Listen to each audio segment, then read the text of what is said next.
pretty long straight shot for an 8-iron. Let's take a look at it again in slow-mo. Notice where I'm stopping the slow-mo video here and pausing it right as I'm in the slot. The club shaft has shallowed tremendously, and I'm in the position where Ben Hogan described as the spot at which he wishes he had 3 right hands. So the club is in such good position here that you feel like you can just freely accelerate, freewheel it as hard and as fast as you want, and you have zero fear about direction. It's an amazing feel to be right there in that shallow position in the slot. Hey, but most golfers, they can't get to that shallow spot. They come in with their shafts a lot more vertical or straight up and down. So, hey, if that's you, right after this, I want to share with you my 5 top ideas for shallowing the shaft. So don't go away.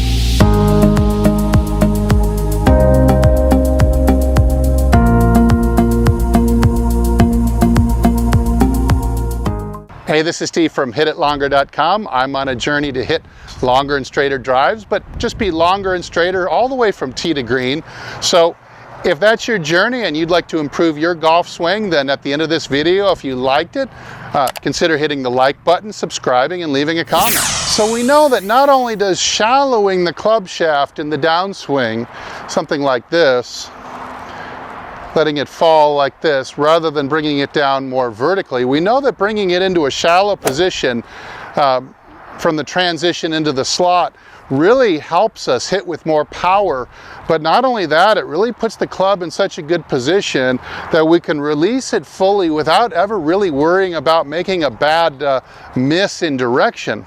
So let's cover my top 5 ways that you can get your club more shallow and therefore hit the ball farther with less effort and hopefully straighter too. So one great way to kind of ensure a shallowing shaft or a shallower plane coming down into the ball is by maintaining your original posture at address. So if I start here at about a 30-degree bend at the hips like this, I don't want to lose this measurement as I go down through the ball. In fact, there's a lot of players out there you might see on TV that actually increase that slightly. So you might see a little bit of a bump backwards this way in the transition.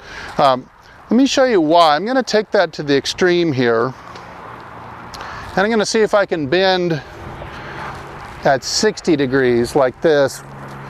The ball would have to be way out here. Now see, from here, if I'm really bent this far, now I know this is ridiculous, we'd never actually do it, it's just to serve a point. I could not swing vertically, I would bury the club in the grass. This would be much too vertical of a swing to come back to the ball. The only way I can come back and strike this ball is if everything about my swing plane was incredibly flat and shallow. Let me see if I can even hit this. So you can check out in the slow-mo, absolutely shallow. The shaft had to stay in order to correctly sweep the divot in the right location. If I got anywhere too steep at all, I was going to bottom out too soon. It was just too much verticality to fit into that small space from wrist to ground now that so you can see how the opposite of that would be to kind of stand up and lose the posture, as a lot of golfers do from the top.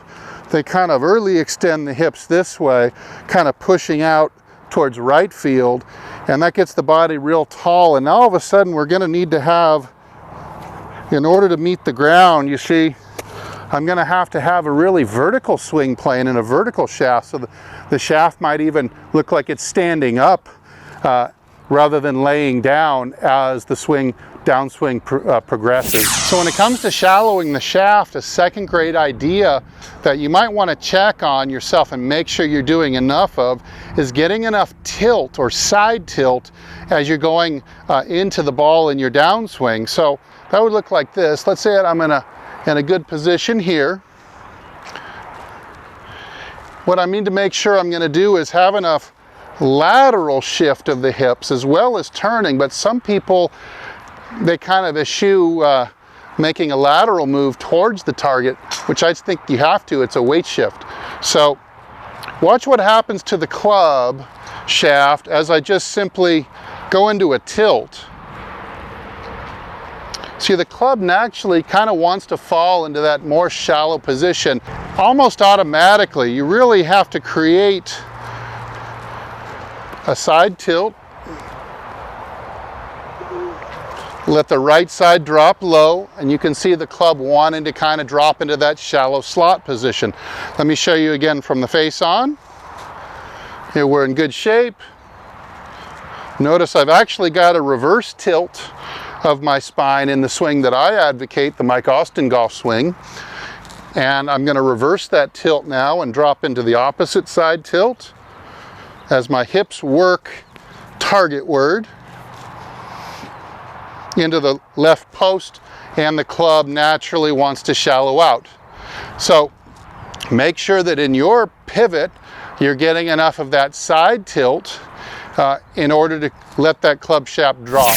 Now the third idea, it's a really big one because a lot of golfers out there, you have a grand deficit of this, and that's enough early turn. So we talked about tilting. It's also got to be turning. It's not a tilt then a turn. It's turning as you're reversing the tilt. Now, as I turn my chest this way, what's going to happen is it's going to force, let's take the shaft in a vertical position just so you can see how it's going to respond to the forces acting on the handle. So much of the golf swing is getting the handle to cooperate and sync up like you want it. And that's what a lot of people overlook. But check this out. If I'm here and the turn of my chest is going to introduce a horizontal pull. You know, overall it's a diagonal, but we don't want the club doing this because look, the club shaft responds by standing up, but instead if I pull this way, the shaft responds around I'm holding it at its center of mass here. You see how if I pull it this way, the shaft responds by lowering or shallowing. So we've got to have the right blend. Yes, there's a little bit of vertical, yes, there's a little bit of horizontal, but it's not exclusively each. As we turn, we're ensuring that there's enough horizontal of the club handle going out and around us in order to get the club shaft to naturally want to drop. So a good way to film yourself is from down the line. You can check out what direction the handle's going in. If you're dropping down here, it's very easy to get kind of stuck and block and hook the ball in that pattern. Of course, if you're going turn without any tilt, your club is going to have too much horizontal and you're going to be over the top and pulling and slicing. So we come to the fourth idea. I know some of you know Dan Schauger. He called this spinning the meatballs, which was I think a concept that a lot of people didn't really pick up very well. It's a very simple idea. I did a video a while back on it called the spin the pizza box. So if I had a pizza box holding it on my hand like this and I'm delivering the pizza, maybe a tray of pizza, and you're delivering it to a table, watch if I can spin the pizza this way. Notice how I'm letting my elbow move in and out with the hand turning, so it's a whole arm motion. Another way you might term it, you could say it's the Rose Parade wave. So watch as I hold my hand. See, it's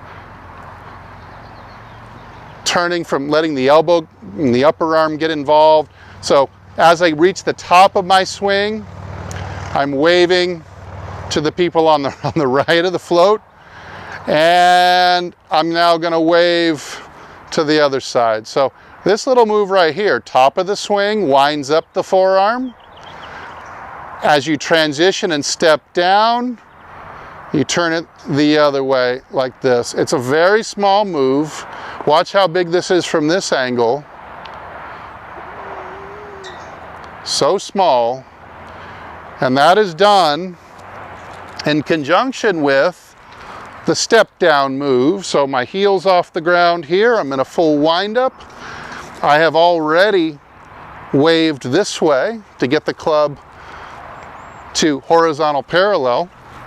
And now as I step down, I'm going to wave the other way, and that's going to help me shallow the shaft. So call it, if you will, it's the Rose Bowl wave, like this. And that's my number 4 way of shallowing the shaft. Okay, one final tip. A lot of you out there watching, I know, fall into this category, and it's really hard to get out of. It does take a lot of practice because it feels so strong to do. And so my number 5 tip is making sure that your arms and hands kind of feel passive in the transition. The worst thing you can do from here, I'd say, the most destructive thing you can do is pull the club, or some people think they need to jam the elbow in and bring the club in here like this and really narrow it. So the worst thing you can do is kind of artificially mess with the arc of the handle as you start down. It's got to be here, and just instead of being active, just let the arms and wrists be reactive to that initial step down pivot move, which will get you into your tilt, get your chest turning, drop the club into the slot a lot better, and then you're going to hit the ball for tons of power and tons of accuracy. Let me give it a shot here. We'll take a look at that swing in slow-mo again.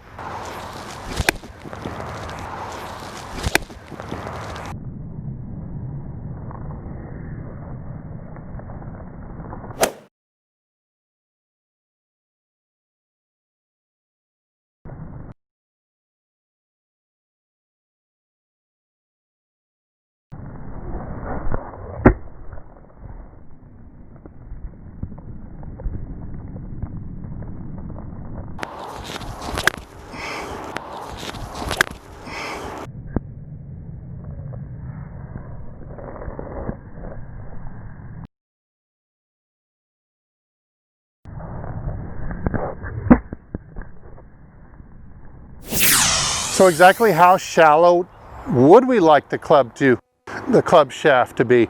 Well, we can't drop it ridiculously because now we're no longer on a collision course with the ball anymore. So a couple of landmarks on an iron shot, you'd love to, in the slot here halfway down, you'd love to see the shaft of the club about bisecting your right upper arm.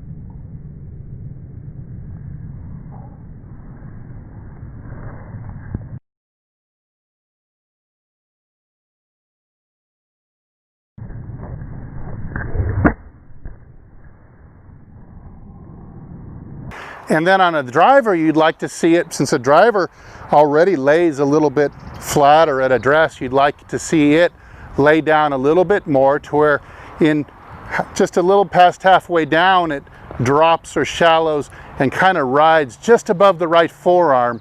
Let's take a look.